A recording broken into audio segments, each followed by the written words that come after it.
Hello, shippers. We are really excited to explore our first ever anime ship. We are starting with Bleach. Greg, have you heard of the show? You know what? I'm looking forward to learning more about this show. It's very high concept, so I hope you got your sleep. Me? Did I get my sleep? Yeah. I hope you're not too stoned. I'm good. Okay, good. Well, that's questionable. I think that goes with the ship itself. All right, Greg, let's talk about what guests we have. We got Johnny Yong Bosch in the house. We got Stephanie Sheh and Michelle Ruff, and of course, surprise guest, my guru. Greg, you're gonna love him so much, Evan McCormick. I thought you were gonna say my name. No, but Evan, one of your other gurus. You're my goo-goo. Oh. Not my guru, you're my goo-goo. Oh, I'll be your goo-goo. Evan, who's Evan? What's he have to do with Bleach? There's so many animes, but I wanted to start with this one because Sam Strong actually introduced it to me. He was so intrigued by it, and Sam also works with Evan, and it's all about the afterlife and ascension, and so he brought it up to Evan and asked if he had seen it, and Evan had seen every single episode. Wow. And so I thought it would be a nice way to bring in how much animation translate into real world experiences and how we can sort of use these things to inspire us, get us through hard times, and it's a really amazing full circle. Wow. So let's start Bleach.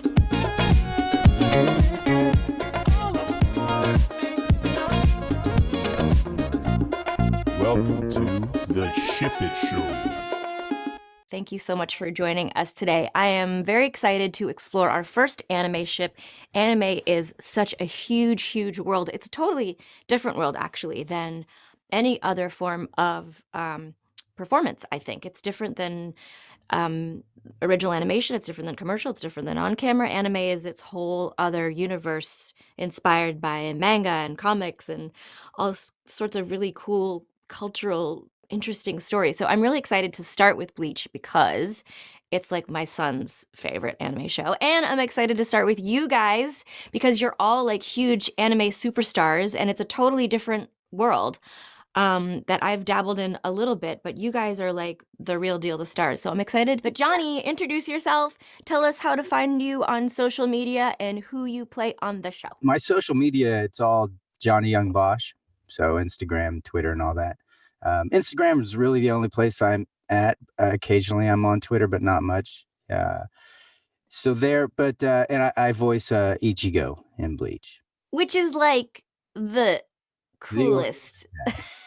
It's such a cool character.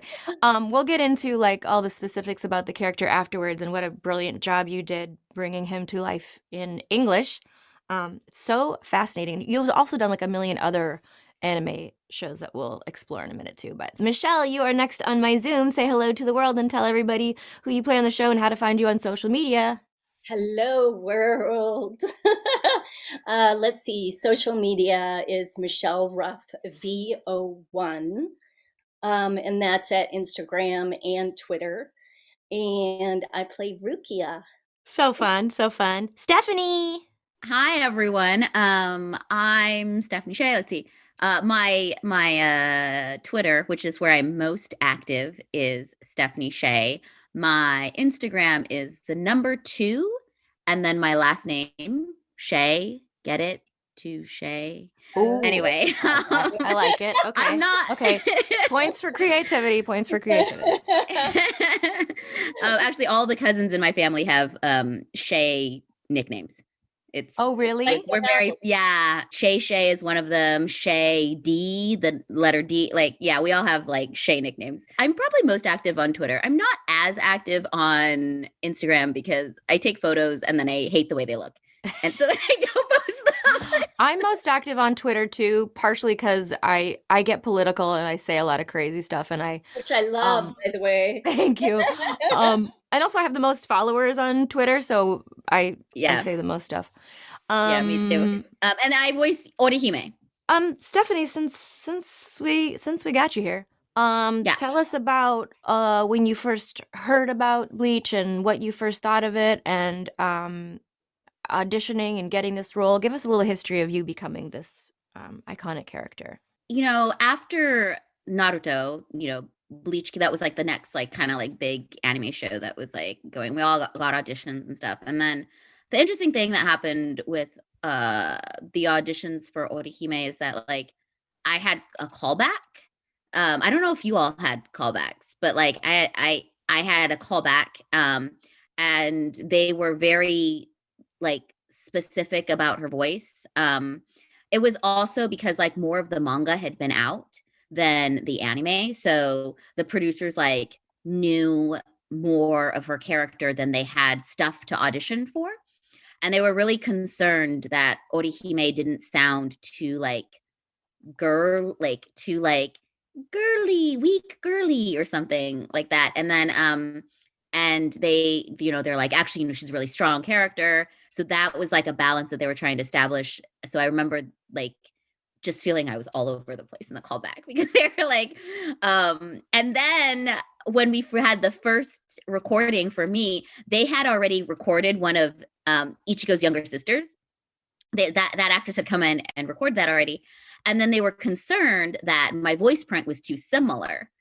So then the first recording, like they were tweaking the voice like again. And then they were like, okay, make her deeper and deeper. So I actually think that if you listen to the first couple episodes versus like where she ended up, like she was much deeper and different sounding in the beginning. But because of those reasons. So yeah, it was a little bit kind of one of the more involved, tricky establishing of characters. I honestly was like, I'm gonna get fired, like because I was like, but you know what? That happens in every show. Watch the first season of Seinfeld, of Fairly Odd Parents, of anything. You grow, change with the character, and the sound changes. But I've been there, like in the studio, where you're like, I guess I don't know if I'm giving them what they want. So I feel you there. And then also, I think it's correct me if I'm wrong, ladies. It's often that something comes to dub, and it's like, oh, that's really high. Is that what they want? And finding the register that works to match the original conception of that character. It's anime is no joke. It's way harder than regular animation. You have to match lip flaps to existing dialogue in another language with your own acting abilities, bringing this character to life. And sometimes the words are like, okay, that's close enough. It's challenging. It's challenging. I hear you. So anyway, you got it and you kept it. And how many seasons were you on this show? I don't even remember. I just remember it was hundreds of episodes. It was. Right, there's something like 366. Yeah. Yeah. They didn't really tell us if it was like seasons or seasons, like they didn't really describe it as seasons because there was just like more episodes to be done. Right. Okay. Michelle, tell us about your audition story and how you got to be this character. Oh gosh. Well, I went in, I knew nothing about the show. I didn't know anything about the character. I don't watch anime on the side, so I wasn't familiar with any of the stories. So I auditioned and I got booked. I didn't have to do a callback. And I think the reason I booked it was because I sounded exactly like the original Japanese actress. But I didn't hear her. Like in the audition, you just went in and read. But it just ended up that we were like in that same vocal range. Right. So I had a similar story when I went in for the first episode. Like the first 7 episodes, I was like, oh my God, they're going to replace me because they're not like, they just couldn't. It was like everyone had a different idea about how she should sound and what her background, like, so it just kept changing. Like it kept changing. And I'm like, oh my God, I suck. Like this is not gonna happen. I'm getting replaced. Like I was just waiting for the phone call to get replaced. But I didn't, thank God. Isn't that funny? Actors, man, like we're so hard on ourselves. I know. It happens all the time. It just happened on this on-camera show I'm working on. Every actor's like, well, I guess I'm going to be replaced. And it can be one thing that a director says, because not all directors speak actor, right? It could be one thing to make you feel like you don't know what you're doing, as opposed to an acting direction, a vibe direction, a vocal change. One little thing that makes you go, oh, I guess I didn't do that well. And then you start second guessing everything. And of course, I've been replaced. People get replaced. Greg Sipes never gets replaced because he's so genius. But I feel you. Like, and it's It's so And crazy. also too, it's like when you're, I don't know how it is on set for on camera because I haven't done that in a really long time, but I feel like when you're in the booth recording, there's generally like 6 or 7 people that are all cooks in the soup. So, hopefully the director is channeling all of those and giving them to you, and you're not hearing everybody's opinion. But sometimes you do, and you're like, holy shit, how do I take 6 people's different opinions and make it what they want? Well, you're brilliant. Johnny, give us your origin story in Bleach. I want to say hi to Greg too, though. Hi, Greg. I like your green. Oh, Hey, hey, thanks. Hey, everybody. thanks for Welcome showing to up. the Ship Show. Thanks for showing up, Greg. You're like I've been having some you're like tech- rock- technical Wait. difficulties. Greg, rock star. do you know what show we're exploring today? By the way, I'll be right back. I have to go walk windmill real quick. I'm not even joking. Oh my god. He's the What is he worst. doing? He's No, walking his dog? What? He's I don't know. He's gotta go pee. Gotta go pee pee. That's okay. That's okay. I'll be right back. Greg is only eye candy for this show anyways. So most of what he says is Fanfare. completely irrelevant. Okay, Johnny. Caught an episode of, I guess he's taught somebody how to poop or something hmm on the show, so that's cool. Oh yeah, he did. Yeah, he taught people how to poo. Yeah, that was some quality It's programming. relevant. Yeah, I auditioned. Well, actually, I auditioned for. I didn't. I auditioned for Naruto. A friend of mine told me that they were auditioning a ton of characters, and I should try to get in there. And so I called up. This is like I hadn't had a whole lot of voiceover under my belt, and I called up, and I thought for sure they'd be like, no. And I was like, hey, so I heard you guys are auditioning for Naruto characters. Can I come in? And they're like, sure. And I was like, oh, okay, sure. So I went in, auditioned for whatever they had, and didn't book a single character. And then a few months later, I get a call from the studio and from Studiopolis, and they asked me to come in to audition for Bleach. And so I go in, and again, I just audition for all the characters that, I see on the table. And then, but the Ichigo character I knew was like important.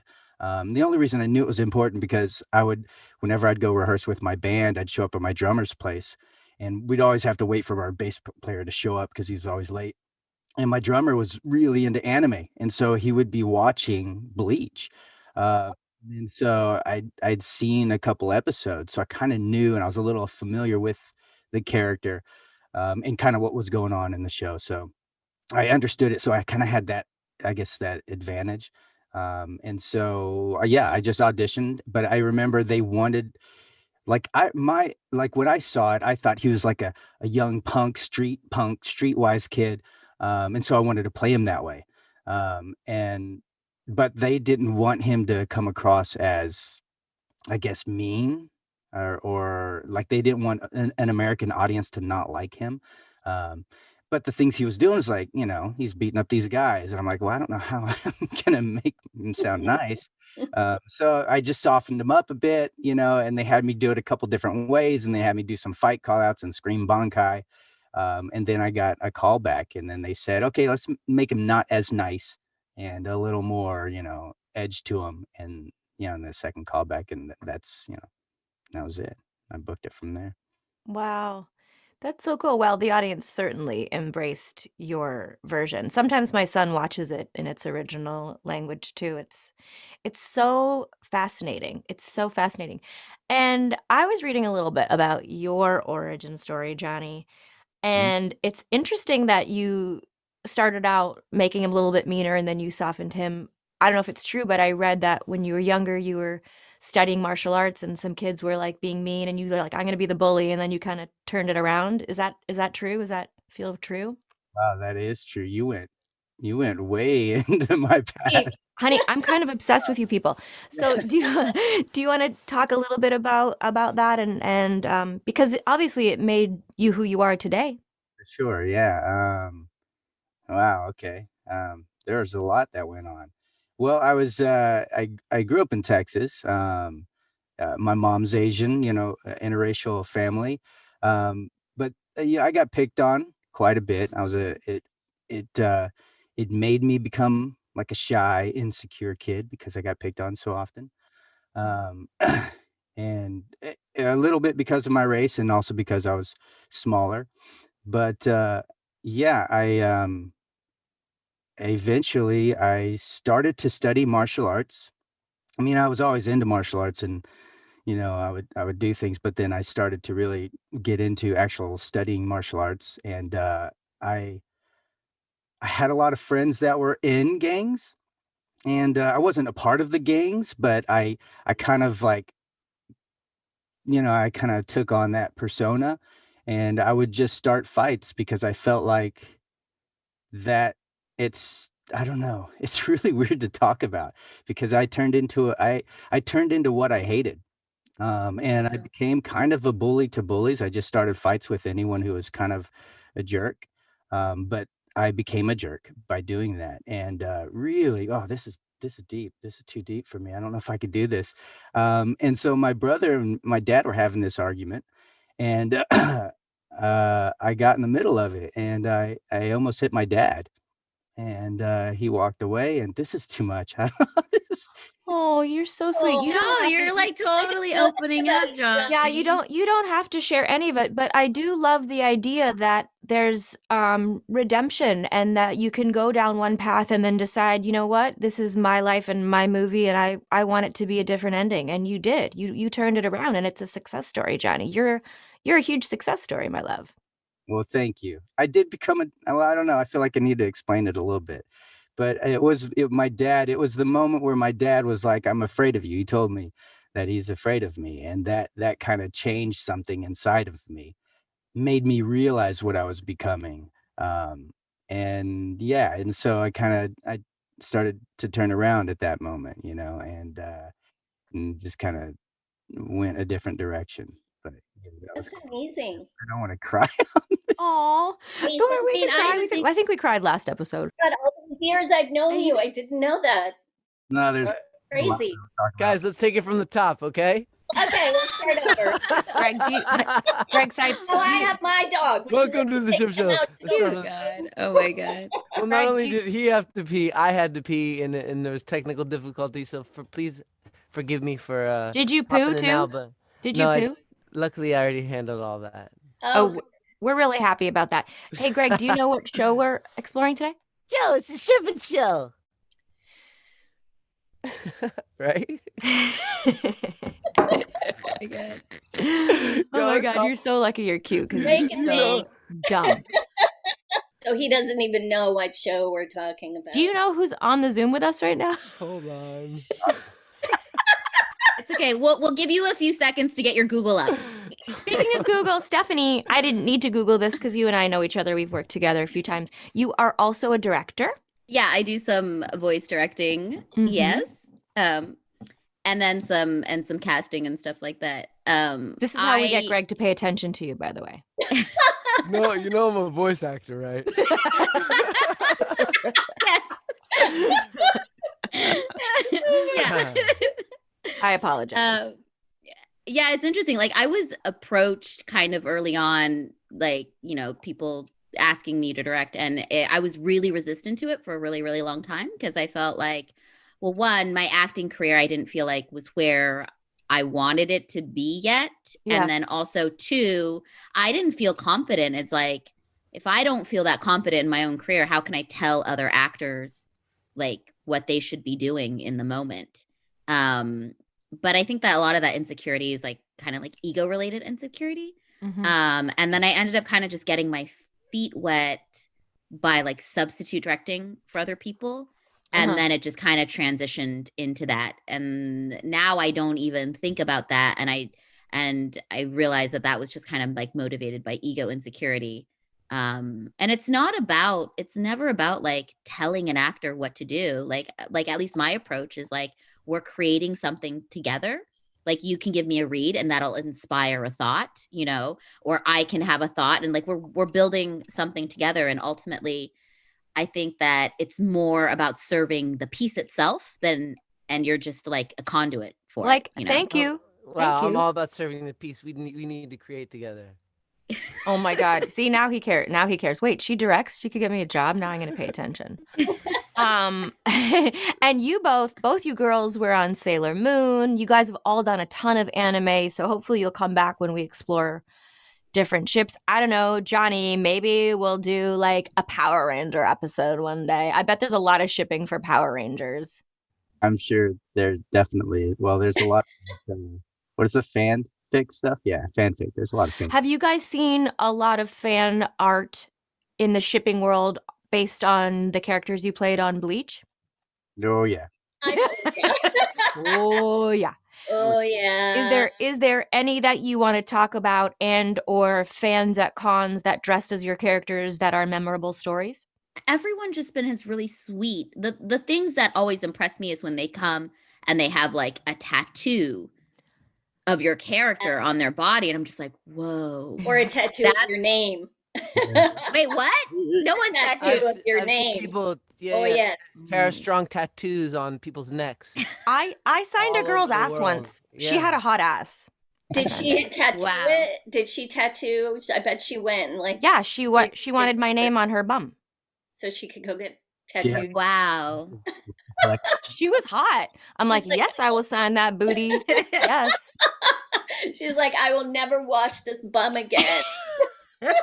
I get like Rukia and Ichigo shipping stories and people asking me about that all the time at cons. And I'm like, no, no. They have more like in the story of Bleach, Rukia to me never had like any sexual, I don't know, there was just never like any feminine prowess in that way to be in a relationship with the guy. Like she was all business. So whenever anybody says, oh, do you think, Ichigo and Rukia would be shipped? And I'm like, they're like brother and sister. Right. It's kind of like me and Greg. No, we're more like husband and wife, Tara. I know, baby. I know. Well, it's either I love her you, Greg. and Ichigo or her and Renji. So, which we know they end up together in the final arc. So for me, it was always Ichigo and another dude from the show. Oh. Oh, there you There's go. some gorgeous male cosplayers on Instagram if you guys ever go down that rabbit hole of people dressing as your characters and shipping as your characters. Do you have any stories that stick out, Johnny?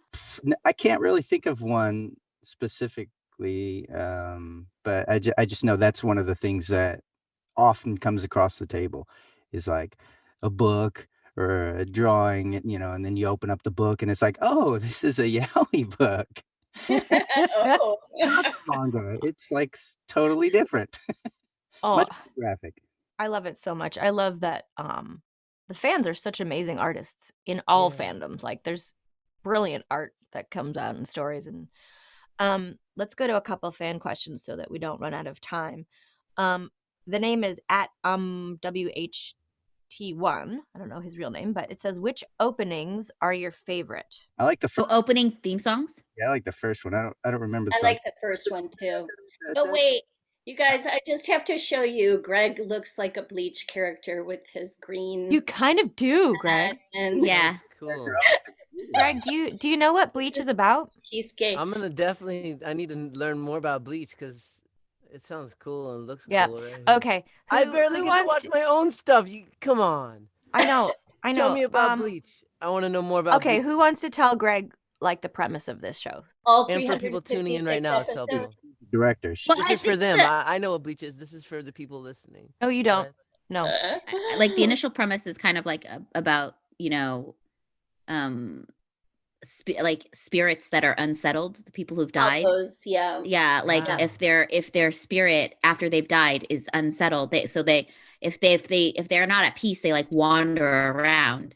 But then it's like the longer they wander around, they become like Hollows. a hollow. You You It's want to called a explain hollow. to It's like- Greg what a hollow Wow, is? no, He I'm has no really idea. into this. I'm super into the afterlife right So now. so it's based off of the premise of soul reapers, and Rukia comes to Earth from this other, I guess, dimension.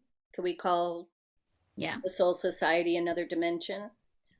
She ends up on Earth for a mission, and she meets Ichigo, who then ends up becoming a Soul Reaper because she loses her powers in a battle. So it's this whole story of how a human boy becomes a Soul Reaper. What's a It's Soul like Reaper? Oh, their job is to kind of to fight the hollows and send that spirit back to where it Oh, where it's word. supposed to go. and also lead other spirits back, like over Yeah, right. to the light. So Right. When their issues are not resolved, they just kind of become these beasts that wander the world. Do they take physical form, these hollows? Like, what does the they hollow do. look like? They take physical form, and they're scary. They're like big demons. They're really scary, and the battles are so epic. They're like every episode is like an epic battle.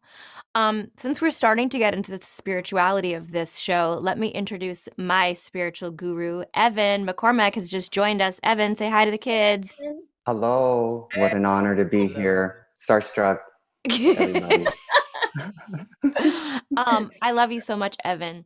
Oh, Evan, I don't know if you know my co-star Greg Sipes. He knows nothing about the show, but he's super spiritual. So I think Actually- he's going to appreciate your take on how it sort of relates to real world stories and interactions and blah blah blah blah. I'm Evan. I help all kinds of people. You're also kind of a Grim Reaper.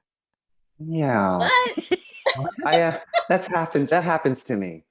I don't ask for it. It just shows up as it tends to in life, right? Where Bleach happened in my life is I was in a school studying clinical qigong, the study of the structure of energy and how it functions in our life. Mm-hmm. And right, okay, so how to use that. And so my teacher, Jose, he said, you know, on cartoons and animation and movies, you can find qigong protocols. You can find healing protocols and extract them from the stories and use them in your private practice. Interesting. Does anybody know anything like that? And I was one late night watching cartoons and came across Bleach and said, this is what I think my teacher was talking about. We were discussing a lot of what happens to energy when you don't process that energy and how it can collect in the endocrine system, which is responsible for a lot of our messages for hormones and emotions. And when we are not processing our emotions, our body can reflect that as blockages. And then also our energy body starts to take on a character, an identity, which is what we can call a demon or a congealed form of emotional messiness that is intelligent because it's so detached from the heart that it can become a hollow, right? It can become something that lives in the emotional world of stuck, unprocessed energy. And so when the physical vehicle, the anchor of that energy dies, what's it going to do? It still has to figure out its internal state, its message, what got coded into it, either an abundance of anger or sadness or worry. He said, what do you want to do with that, class? And we started to use those protocols that Ichigo was using and others. Eventually started doing exorcisms. Ooh, Wow. that's Yeah. intense. Yeah, that was odd when we were shooting energy at each other. I had a client who their entity was shooting energy at me, and it was a full-on like chi battle. And then I was using a lot of the protocols that Jose in the class and that we were doing. So thank you to the three of you for being the essence of characters and working so hard in your lives to convey coded sound waves that powered and bring these characters to life and reflect the messages that the audience we find is authentic. Wow.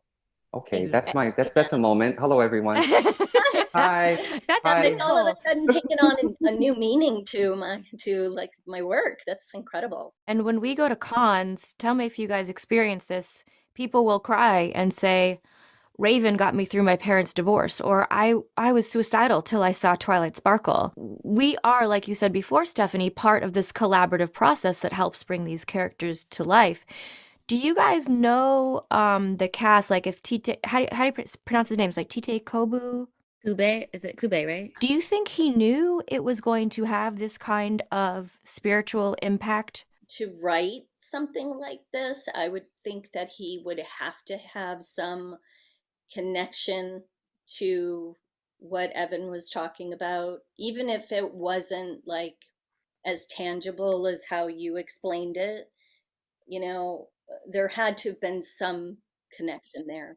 It's like it's definitely like the Japanese, I guess, spiritualism. It's a lot of the things that they, the Shinigami and things like that. I think that they just carry over a lot of what their spiritual beliefs are, or he did into this, and then he told the side of it that we don't see, the invisible battles, I guess. It's amazing. Johnny, did you have that experience where I know people come to you at cons all the time for your Power Ranger stuff, but for Bleach, did you have experiences where people say, like, I really identified and Ishigo, like, saved me from this or got me through this or anything like that?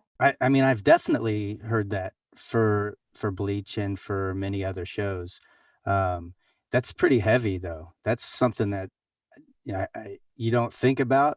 I mean, when I'm there at work, I just try to do my best as this character and try to really be that character. I don't think about I hadn't been thinking about that. I do now think a little bit of like, holy cow, this might be a very important thing for somebody. But I didn't think about that before, especially earlier on doing voiceover. I was just like, hey, I'm just going to try to be this character for real. And then you find out later, holy cow, this actually has an impact to somebody's life. Saying exactly like you said, where it's like this person was suicidal and they watched this and that brought them out of it. And so that, for me, that's just heavy. That's like, holy cow. I had no idea.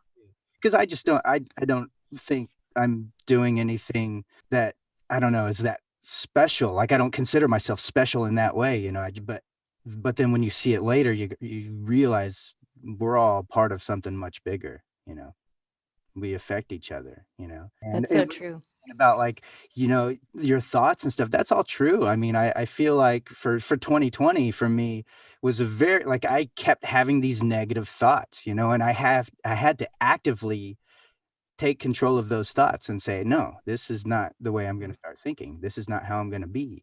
And so I stepped back a little bit from social media just so I can fix some of the thoughts that were going on in my head, and make sure that I was at my core, I guess, correct, and just trying to get all that junk out, So I believe in some of that in some way, Yeah, you weren't letting the thoughts take form in your body. Exactly. Yeah, exactly.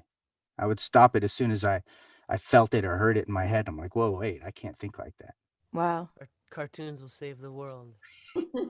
May I stick up for you all as an audience? See, for us, we're trying to find authenticity. We want a quality of the character through the sound, through the way that the waves of that experience of the voice comes across.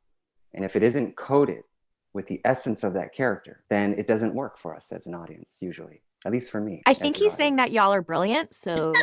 You too, all of you, Evan. Thank you, Evan, for that. You're so smart and beautiful. Let's get to another fan question. Greg, do you want to ask a fan question of our crew? Yeah, I love hearing you read them. Are you too stoned to read? Is that what's happening? No, I don't even know. I really don't even know where that is on my screen. Okay. Chris Jacobson, he did a video question. Hi, Miss Ruff, Johnny Yong Bosch, and Stephanie Sheh. I have a few questions. Are you guys excited for the 1,000-year blood arc of the Bleach anime coming out this year? And how do you guys feel that the 1,000-year blood arc of the Bleach anime will be uncensored? Let's start with those. Are you excited for the 1,000-year Blood War arc? Does that mean something to you guys? I'm a little bit out of that loop. Okay, so this always happens. Like, people write to us like we know what's happening. And then, like, oftentimes, and I just want to clarify, I don't want to seem like an actor who doesn't care or who does, but while I can be a fan of the work, I don't always have time to like read all the manga and get access. That's like a lot of effort. So we often don't know. So it's often fans telling us like what's going to happen beforehand. But the thing that happens a lot is they contact us and they think that we have either some influence and power in decision making with future upcoming productions, or that we have some like extra knowledge. I think this is referring to a film that might be coming out. No? Johnny's saying no. Oh, Johnny's like, I got this one. Johnny, take it away, Johnny. Take it away, I've been Johnny. getting like random messages and I'm like, I know. Oh, Johnny knows. Johnny, I feel you, But Steph. We get this all the time. Everyone's like, so why I'm can't just you like- do why can't you do season 6 Yeah. of Teen Titans? I'm like, we'd love to. It's not up to us. Glad to say we're doing it. I know. Greg keeps trying to manifest it. He'll get there. He'll get there. Johnny, what do you know about Blood War Bleach? Or Come to us asking us things that only, maybe the original creators would know. But the 1,000-Year Blood War, that, because like what we did so the manga continued even the anime stopped at episode 366. And so the continuation from where we stopped, that's the 1,000-Year Blood War to the end of the manga, the comic. So there's still a lot more that happened in the comics that was not animated, and so that's what they're talking about. But you didn't hear a rumor that they were going to make a movie to tell the rest of the story? I heard that they're doing a series in Japan. I heard animating it. The movie I knew of was the live action. That was Oh, okay. Yeah. So there might be another series then. Right. I that was the rumor that they were going to be animating the last arc of the story. Whether it's true or not, I don't know. That'd be fun if they did an on-camera version and y'all could be in it. That'd be fun.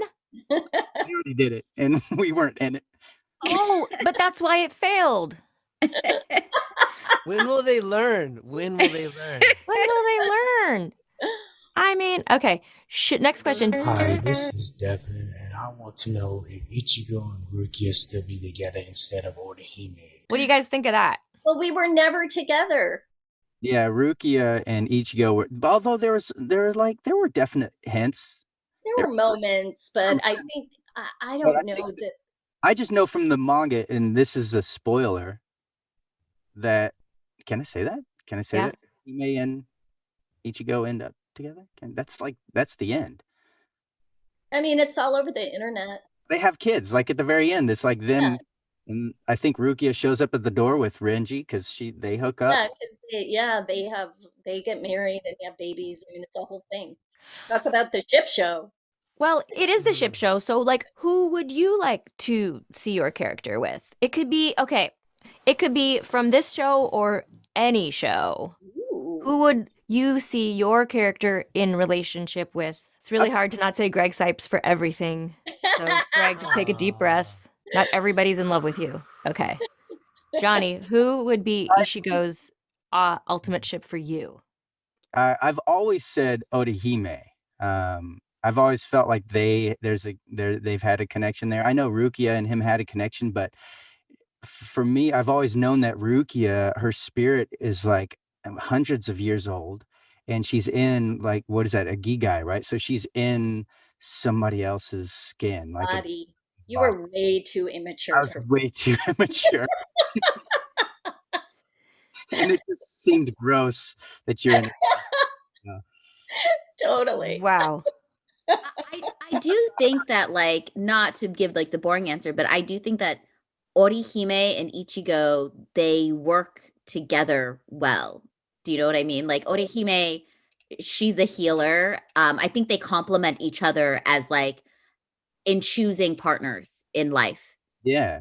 Although Rukia I feel like, didn't she give part of her spirit to him in order for him to become the substitute? Yeah, totally. I had to, in order to complete the mission, I guess you would say, but then you had to learn how to wield the power. Right. Wield the power within. That said, I think that Orihime would probably, like, I feel like she's also the type of person that, like, could be good with anyone. But not Greg Sipes. No, I think she would even. She just seems like the type of person to be able to learn to love anyone. You know what I mean? Like, that's her. Like, oh yeah, that's the way. Not that big. That's just the way she is. Like, she like even if it wasn't her first choice, she would find something in that person and to learn to be the other half of that unit. That she just seems like that type of personality to me. I love that. Evan, what do you think about that? Like, there's so many, our show's about relationships, and it sort of happens organically where the internet and the world will take a ship and decide that's a canon ship. That ship is so popular. We're going to do art. Blah, blah, blah. What do you think about the love element of these characters in particular, or any characters? Like when we see Spirit and we like, oh, we want those two together. Where do you think like that comes from on a spiritual level? There's something inside of us that we can't always put words to, yet around us, since we were born, we were taught all these qualities of bonding. And that introduced us to this idea of a spiritual union, or going through levels of union, from physical union to energetic to emotional, mental, goes up. And hearing these characters, seeing these characters as your audience, a lot of times, I think it's Orihime would reflect a lot of times the vulnerability that we all seek in a loving bond, because there was very little defense around that character's heart, right? This character is able to fully represent the openness of bonding and the ability to go through all the levels. And so then we see Ichigo, who represents kind of like the need to communicate vulnerability from the heart, and always the struggle of what it's like for all of us to try to figure out how to communicate something inside and to connect it to the outside to feel that soulfulness. And so there's that struggle, and that's like an energetic level. Who can I vibe with? Who can I relate to when it comes to digesting life, not just being in a physical partnership, but an energetic partnership? Ishigo and Rukia had definitely an energetic partnership in that sense. Yeah, I agree. I don't know what you would say, but in a way, she represents the ability to get back to the heart. Rukia? Right? Yes. I think so, because she's kind of a reluctant, vulnerable. Like, she was forced to be vulnerable, and then forced to put her trust in Ichigo, somebody who perhaps she wouldn't have ever trusted or chose to trust, in her hundreds of years of life. So yeah, it's an interesting dynamic, I think, that the two of them had. I don't know about you, but those of us that have hearts that see a lot, we can really relate to that character, and trying to get back to that vulnerable place. And I relate to her. I always related to her, like, from a life level to the character. Evan, do you have your own talk show? Yeah. Pardon me? Well, Evan does have his own book that just came out. Do you want to talk about that? There's a graphic novel, a partner and I. Do you have it? Do you have it in front of you? Oh, hold it up. It's called Children of Plants, Poly Love. Go get it. I'll go get it. Okay, I'm running. Did y'all dance already? Can we dance again? Here's a very rough one. We did this just to see just a rough print of it. But this is Poly Love. This is the art on it. Here's a little beautiful. Here's some. We start off with a myth story. Wow. We have something in here just kind of for the fans, where we have a glossary of terms, because there are terms like, what's the first particle? We even try to define love. Good luck. What is it? What was the definition that you have there? It's perfect for the Shippa show. Okay. In the age of soul, a time when qualities of the universe are embodied functions of mammals, love became a bioplasma mammal container. Each age of mammal kind represents love differently, yet love is constantly one algorithm holding physical particles in space together. It is an expanding circle, powered by awareness becoming consciousness. The exchange of dense particles for subtle particles as spheres of rare energies allows the entropic nature of physical objects to disintegrate, fulfilling their data particle message. Love is a force that binds, transports, and delivers messages through physical space. Wow. How Do much what you want. LSD have you done in your lifetime? Do you guys see? This is a good product of being raised in a controlling cult and leaving many systems. Where can people get that? Can they get it now? Right now, we're doing a soft launch on Indiegogo. Okay. To get ready for our March official launch. That was beautiful. Thanks, Evan. Thanks for sharing that with us.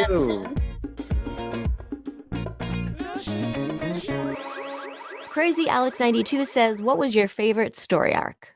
Well, my favorite storyline is like the whole when she gets kidnapped, because I felt like that was like the first time when Orihime felt like more integral to part of the story, and then also like the relationship aspect between her and like Ichigo. We were finally getting like the payoff of all of like the buildup, because like honestly there were times when in the beginning I felt like very comic relief, and that was fun to record because I like comedy. But there was a good period of episodes where I would go in and record, and all I ever did was like react in a group, like just or go no, or shout out Ichigo, like that. Like that's all that I did, and it was like episodes and episodes. So I had no idea what was going on.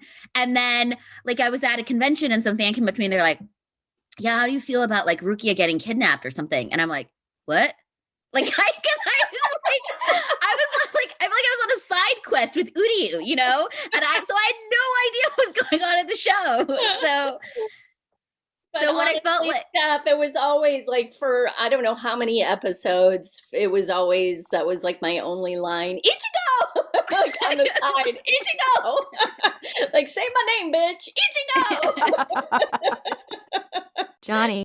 We worked on Code Geass as well at the same time, and I remember that would leave me a little stressed out a little bit, some of the things that went on. And so doing a Bleach episode was mostly screaming, like fight noises. And I would feel much better after shouting through a fight session, like it was like a stress reliever, Like scream therapy. Yeah, exactly. It's like, doing all this fight action stuff. And it was also just fun, but yeah, I'd walk away after that session just feeling like, that feels good. It just worked out or whatever. Did you guys have like days where it was like, were they in the studio with you to make sure that the translations were accurate? Were people in there making sure with you? No. Scripts were already done. At first they weren't. It was more about the performance, I think, at first. I think the translation, they figured once the translator had gotten the script and then it goes to the adapter, they just figure it's been translated properly. I mean, the studio has access to some kind, like a producer at Viz, and then that producer usually has a bilingual staff and sometimes has access to somebody at the original, license holder, like if there's any sort of confusion. Anime these days, like the fandom is more concerned about it being a little bit closer to the original. So there is a bit of access. Like in the beginning, in the early days, it was like the studios just like wrote whatever they wanted, and they didn't even like, just whatever. So you get like really bad translations, which is why fan subs were so popular, because, the fans would be like, that translation sucks. And they were like, here, I'm going to subtitle my own anime, that's and fun. So, yeah, I was in college. I was in a fan subbing group. You were? Yeah. I was a time coder in a fan subbing group, and it was all like, and there was different groups. Like there are groups that actually did subbing, and then there was groups that they called distro groups that distributed VHS tapes. I'm sorry, I'm so old. And then there was, and then there was groups that did subbing and distro. So to the general public, you could maybe pay money and buy these fan subs, but like groups like mine were very against that, because we were very pro original creator. So we didn't think it was cool to make money off of a show that we didn't own and have the rights for. So fan subbing groups started because what happened is like our group would say, okay, we're going to fan sub this series, right? And then another group would say, we're fan subbing this series. And then what happens is now we have our fan subs of tapes, and then we trade them with other groups. So there was like no money exchanging hands. It was like we subbed stuff so that we could get other subbed stuff to watch. Does that make sense? What did you were you able to translate from other languages? I don't translate. So I was a time coder, and this is like, it was, so what would happen was we would get like, a translated script, and then we had editors, and sometimes I would edit. So I'd clean up and stuff, because you'd have to make sure that you could read it in the screen. But then we would have to make our own time code. Like we'd pick a sync point to be 00. And so you'd hook up a laser disc, and it'd run through a computer that has special so much work. It was tons of work. And then the other funny thing about it is that in order to make copies, right? We all because we all worked on it, we all got our own personal copy. And then sometimes we would make copies for the group to exchange with other people. But you can't, like, when you make to be more time, you, like, how do I explain this? You run the program, which means you have to run the subtitle program as you're playing the Laserdisc, and then have that be recorded on a VHS tape, right? So that's how you do it every single time. But you don't want to do that every single time to make extra copies. So what we would do is we would daisy chain a bunch of VCRs together. So you have so everyone, we'd have these parties and everyone would bring their own VCR. And then we'd all connect them together, right? BYOV. Bring your own VCR.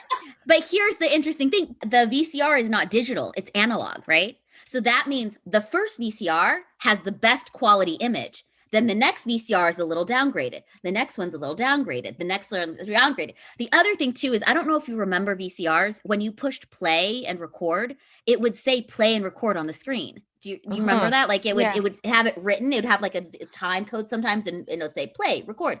So what ended up happening is that, like, if you were like high ranking in the subtitle group, you did a lot of work and you had seniority, your position in the daisy chain would be closer to the front. And if you were a newer member that did like very little work, your position in the daisy chain would be all the way at the bottom. So not only would you get the crappiest image, you'd also see at the top of your tape before the show starts, play, record, play, record, play, record, play, record. Because yours would record everybody else's, right? Right. Before you. Anyway, sorry. Do you see what old people technology is like? I think we have another fan question. We have to do this question from Koala13. What do you each love the most about your characters, and have any moments stuck out with you from recording episodes? What I like about Ichigo is that he has a desire to protect the people close to him, his family and his friends. He would risk anything, his own life to protect his friends. And I think that's awesome and a perfect definition of love. Moments that stuck out. Earlier on, and I don't know, it was pretty early, maybe within the first 10 episodes.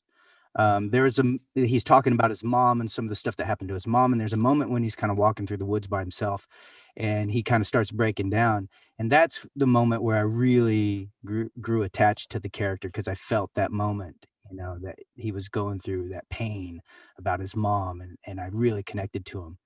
And so there's one moment. Beautiful. There were so many moments for me that I like connected with Rukia, but I feel like it's so weird. Like when we were recording, especially when we first started recording Bleach, I've always seen ghosts and been connected to otherworldly things. And it was an interesting character for me to play because a lot of what was happening in the show was actually happening to me in real life. Like seeing people through to the other side and dealing with forces of nature that weren't necessarily friendly, and I've always had that in my life. So that connection with her, I think, I would have to say would be my favorite thing about playing her, is that I felt like I was bringing some real life experience of what I was dealing with in my daily life to that character. And then one of the moments I remember in the show that I love, this was actually a movie we did. It was called Memories of Nobody.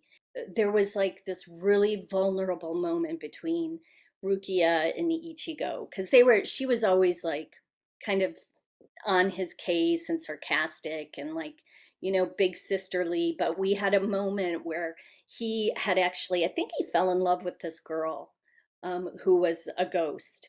And she ends up, passing on to the other side. And they just have this really tender moment. I don't know if you remember that, Johnny, in the cemetery. And it was like one of my favorite moments between them in the show. Like for the whole time that we recorded, I was like, oh my God, such a great, like, it was a great representation of their relationship. Michelle. Yeah. Ship, marry, kill. Coming from the show. Wait.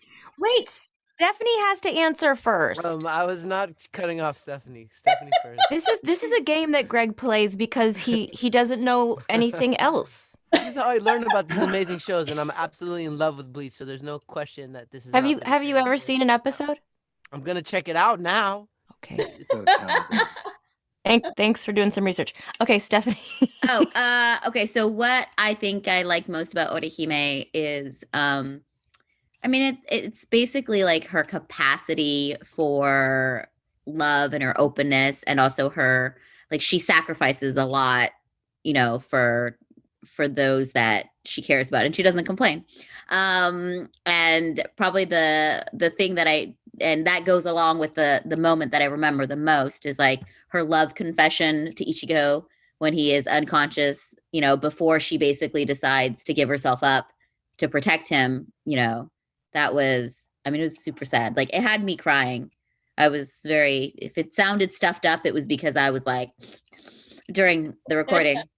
But my favorite thing of memory of actually like working together is not actually recording. There was one DVD that came out where Viz shelled out for some behind the scenes footage, and they never do this in anime because they like don't have a budget, but they like paid to do some behind the scenes footage so that we all like, also we were all there, we all, I might have been for a movie or something. They invited us all there. There was like hair and makeup for us, which is like never happens, right? And then they interviewed us, and then at the end they wanted, I remember like at the end they wanted these like shots. They had this wall and we had to like graffiti it, and then they wanted at the very end Johnny and the whole group to like graffiti. It was like, I think they wanted to look like they was graffitiing the camera, so they had the pane of glass, but like they only had, was it like they only had one or two or something like that? Because I remember there was a lot of discussion of like, okay, how are you going to do it? Because like, we can't do it again. There's like only one pane of glass. Yeah. And then he had like a spray can. So it was like, once it was done, it was like done. But that was a very fond memory. I love that. You know what? Can I just say, for the record, anime in particular, you guys are unsung heroes. Like, people don't understand how much work vocally goes into an anime session. It's 4 hours. It's just you in a studio working your tails off, blowing out vocal cords, and the fans know who you are. But I feel like Hollywood as an entity doesn't really appreciate you guys are like the hardest working people in voiceover. And I just want to tell you, I have a tremendous amount of respect for the insane, like, just volume of work you've done, and that you say you cry and I see it all in you. You're so emotionally attached to everything that you do. Like you say, Johnny, you don't think when you're doing a show, oh, I hope the fans like me at Comic-Con. You're in all these moments, and I think you're all very extraordinary. I just want to get that out of the way and say how impressive you all are. Thank you. That means so much. I'm gonna adjust my final question. Actually, I Okay. want to know what's the most real life Bleach moment in your real life, like Bleach showing up in your real life, like basically some kind of magical interdimensional communication with a ghost or another spirit, like the most Bleach real life moment in your life. I don't know if you guys want to hear mine. It's kind of freaky. I do want to hear yours. I think we do. I think we do.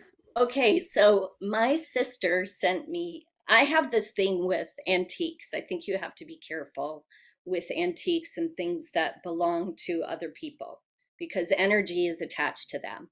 So my sister, like, this was probably, I don't know, 17 years ago, she had sent me this mirror that she bought that was like an antique mirror, and it had all these like jewels that had come from different pieces of jewelry that had all come from like an estate sale or from, you know, an antique market.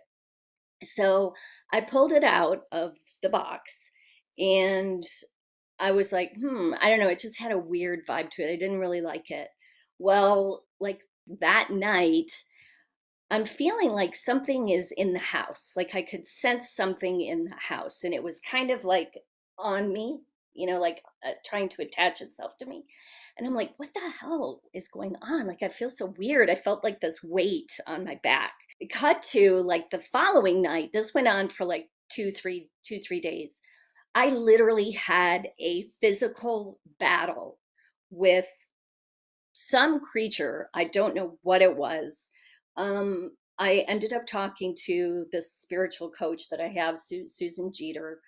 I called her and I said, Susan, I don't know what the hell is going on, but I feel like I'm being attacked by something. And she was like, she hadn't seen me. I didn't tell her anything. She's like, did you receive something in a cardboard box recently? And I said, yes, I did. And she's like, is it a mirror or some kind of thing? And I said, Wow. yes, my sister sent me this hand mirror. She said, okay, I need for you to take this piece, put it in a black trash bag, and take it to a dumpster away from your house. So I did that. I put it in a bag and I drove it to like the behind the Vons in town and dumped it in this dumpster. And then she said, I need you to come in because this thing has attached itself to you. She said it was like some weird interdimensional, she said from the 11th dimension, like some lizard type female being. And I was like, you've got to be kidding me. She's like, no, I can see her. She said, you need to come in and let me get her off of you. So she said she's an energy sucker, and this is what she does. She attaches to people and sucks their energy. And I was like, okay, when can I come? Like now, can I come now? But I literally had a physical battle with this thing. It was crazy. On the 11th dimension. Imagine that. Like you had like this really weird connection on the 11th dimension. Yeah, 11th dimension. And I didn't see, I never saw it. Like I never saw it. How often do you notice the 11th dimension? She's the one that told me. I don't know. I'm just saying, now you know about it. Evan, is that Ask a thing? Evan. The 11th dimension? Yeah, he said there's up to 108 or more. It was I think she said it was the 11th dimension. Sure. Evan, we had an experience with a lizard creature person. Does that make sense? The 11th dimension for a lizard person? Right. So if we were all to gather these stories from our human tribe and ask about lizard people, I think we'd find a lot of stories. Really? Would show up. We would have lizard people who've helped and who have not helped. I never saw her. I never saw her physically. I only felt the presence and felt the physical fight with her. But I know she never showed herself to me. Did you sage a lot? Yes. Oh, yeah. We're like a wonderful gas station of emotion. And if we're not paying attention to how we're regulating our own feeling state, the universe will allow other things to attach to become part of that funnel, part of that exchange of dense and subtle energies through our emotional body. What do we do with these characters? Anyone, physical or not, that likes to take our energy, we have to create very clear emotional boundaries. No matter who you are, entities out there, we're going to... There's a lot of them. Yeah. I think the moral of the story is don't bring home old antique mirrors. No. Right. Don't purchase antique jewelry or mirrors from... I've thought that too. I actually had an argument with an inanimate object this morning, so I hear you, sister. I feel it. Johnny, ship, marry, kill. Character from the show. He wants to know who you ship in the show, who you'd want to marry on the show, and who you'd kill. This is his little game. I guarantee you he doesn't know the name of any characters on the show. I know the name of the show. What? Bleach. Okay, good. Marry Orihime. Ship Rukia. Kill. That's harsh. You should have played that on My Little Pony. You want to talk harsh? I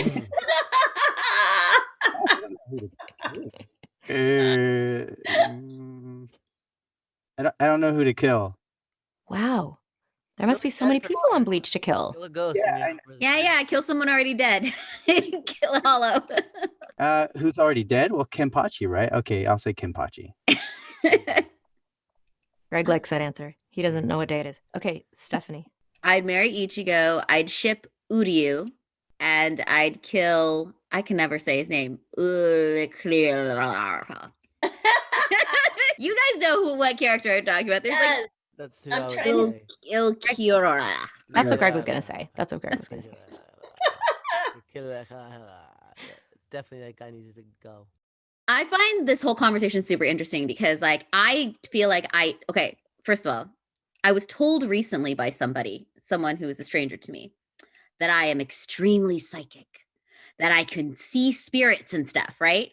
However, I have never, like, in my mind, have had any sort of remotely psychic-y type of experience in my life. Stephanie, what number am I thinking of 1 through 5?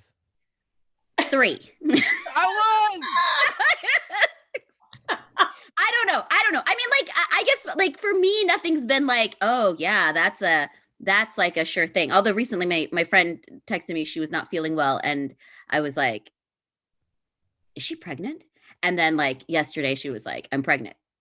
There you go. But I don't know. Like, she also said I have to stay in bed. I'm not feeling well. So I don't know. I don't feel like it's like that much of a stretch, but like, anyways, so I find all this talk like really, really, I just find it really interesting because I'm drawn to that side of it. My mom's, I was raised Catholic and my mom's a Buddhist now. But I like just don't know what to think. But I've never found more enlightenment from the seeking of the enlightenment. I don't know. Oh, that's what Evan just said to me yesterday. You're not really allowed to ask for it, are you, Evan? It has to come to you. Yeah. Well, I guess this is the time to tell Stephanie that this is actually an intervention from the spirit world. We are all here to actually say to you that we're all make-believe. This is all part of your psychic experience. Yeah, well, that's beautiful what you said at the end. I'm going to go quiet now, hear other people reflections. Oh, you don't want to play Ship, Marry, Kill, Evan? Oh, Rukia would be so fun to hang out with, and I mean, just to be ironic and emo with. Oh, I love that. So yeah, but then I think she'd be the person I want to kill too. Ain't that the Would truth? that drive you crazy? Would she Well, drive I think we'd have a real toxic relationship. I think we'd play with death too much at the end. Someone would have to die, me or you, Rukia. Come on. All right, get your bankai out. Let's go. Let's ask one more fan question and let everybody go. Peter Blade _0 said, which squad team do you guys think you would be in, and which do you think would make... Oh, and which of you do you think would make captain or lieutenant? Duh. Rukia would make captain or lieutenant. Squad 13. I would follow her. I think she's a good leader. Thank you. Thank you. I agree. Yeah, it's probably Rukia. And I mean, Ichigo would do a lot of fighting, of course, but I don't think he would want to lead. Here's the thing. Okay, the difference between like Ichigo and Rukia, I think Rukia would be capable of making difficult decisions. Right. And I think Ichigo would, if he had to make a choice and it was a really hard choice, he may have too tough of a time. But I would want Ichigo on my squad for sure. Yeah. And Orihime for sure. But, you know. Well, you need a healer. I want the best fighter. I want the best teleport. I didn't get to ship, marry, kill. Oh, sorry. Go ahead, Michelle. I apologize. So I would ship Orihime. Because, you know, she's just so loving and wonderful. And I don't think we had any girl-on-girl relationships in Bleach. Is that true? The entire series? I don't think we did. No? I'm sure there's been some fabulous art drawn. Oh, I'm sure. But I would want to be in a relationship with her because she would be she'd be a good wifey. What would you do on your first date? I think we'd go out for sushi. As long as Orihime is not cooking, I think you'll be safe. Yeah, you bring the chopsticks because I know you carry your own chopsticks, and you could carry chopsticks for me, and we'll go and have sushi. So marry, Renji, which I think we end up getting married anyway, to have babies. And to kill, it would have to be Grimjow. Yeah. Pain in my butt. There's a pain in everybody's butt. on the show. Well, oh wait, Johnny, did you want to take the question about which squad team? Yeah, I would just join somebody's team. I would join. Mine, Maybe- please.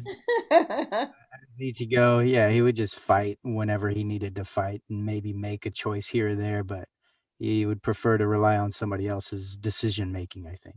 Stephanie, what state am I thinking of right now out of the 50 states? Oklahoma. Like, close. Wyoming. No. Oh, Did you? How is that close?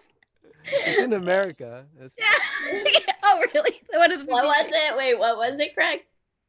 You go ahead, try, guess. We're Me? Checking everybody's psychic ability right now. Yeah, Michelle, please. I said Wyoming. No. Johnny, we're checking your psychic ability. Okay. He knows what he's doing. I feel like he's gonna get this. I think he is. East Coast? Ooh, he's getting warm. East Really. Coast. That's not Come a on, keep state, it- Johnny. No, he's doing. We got this. We're I'm trying to connected. tune in. This is some 11th dimensional shit right here. I'm going 12th dimension here. Yes, 12. Let's go to the 12th. Get the message. Are you guys ever gonna let me live that down? Get Is it, What do you mean? We love that story. That's a great story. Johnny. Dang it. What did you say? I said New York. Oh, there's a lot of New Yorkers there. I gave it away. New Jersey? No. What? Who is? Maybe I was wrong. Maybe I like the East Coast. I don't Good know. answer. Wait, You do you think what you're were you wrong thinking? about your state being on the wrong coast? That's what you think you're wrong about? Who, me? I changed my answer. I would have Greg Sipes on my squad. Why? You'd never get anything done. You'd just be stoned all the time. He would be like you'd send he'd- him out to Yes, he'd be the bait. He'd be the bait for any situation. he would confuse the shit out of whoever he's talking to.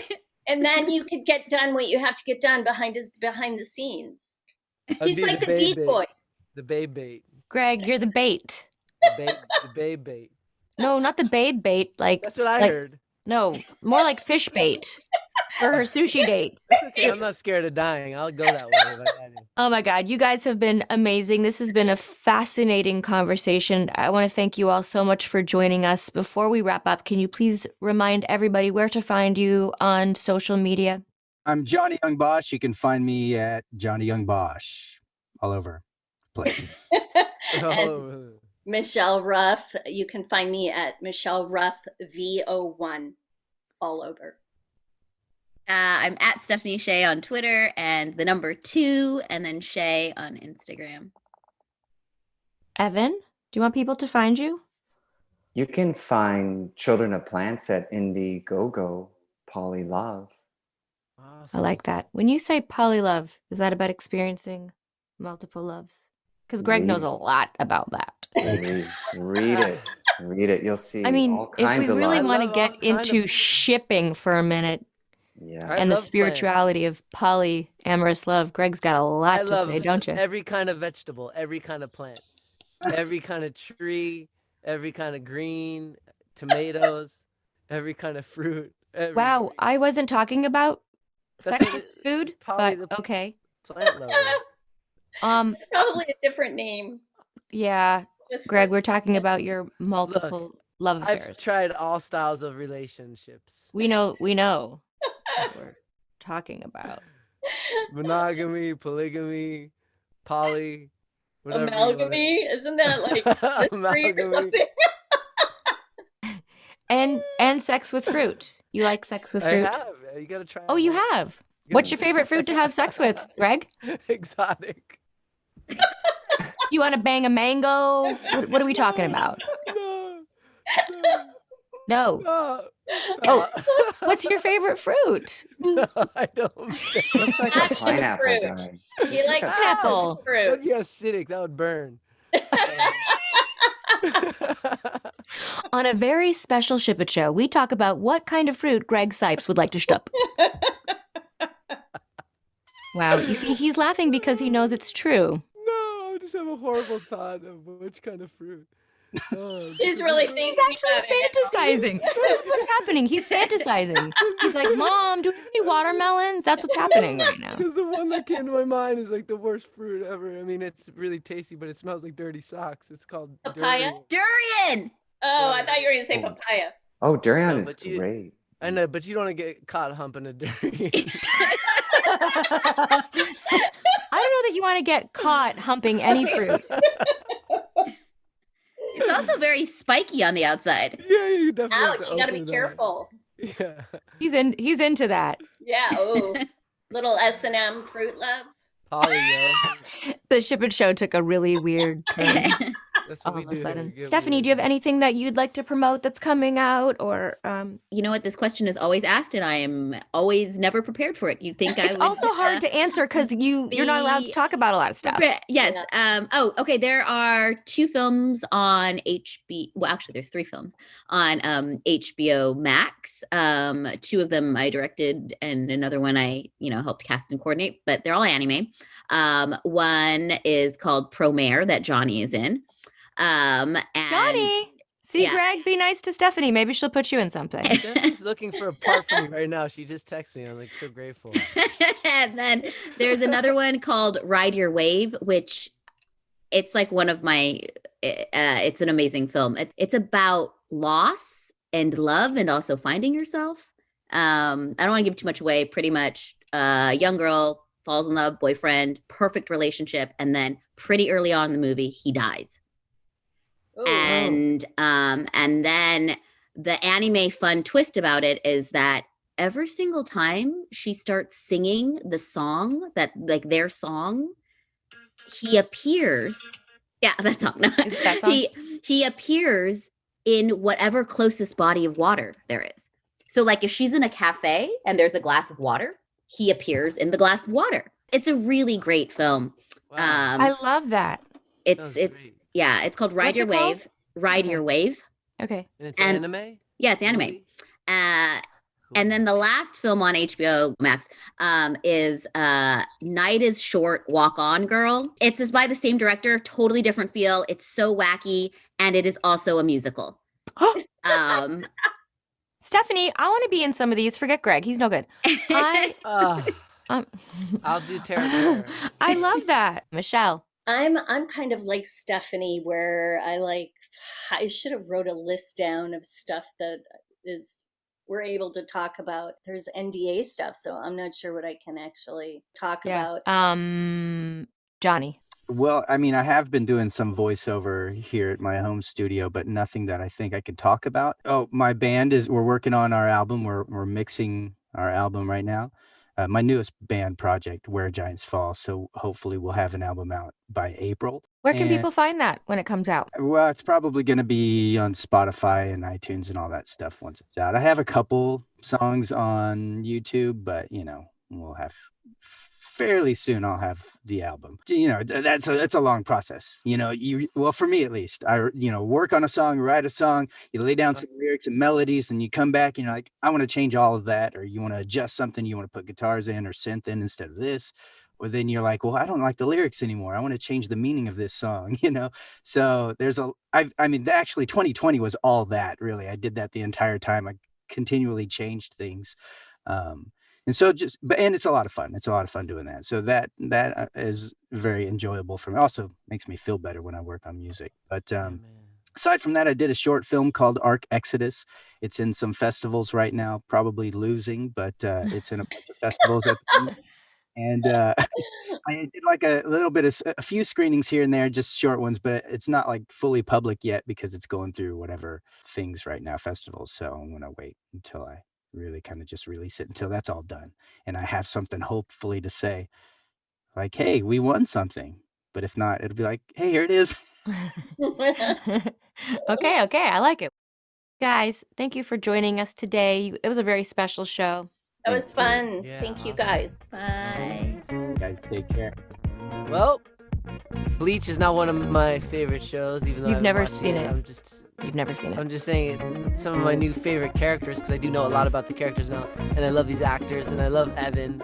This whole show is just, I think, my favorite Ship It show so far. Do you know that you say that every show? Every show, it's true. This was pretty special. Thanks for joining us for our first ever dive into anime with Bleach.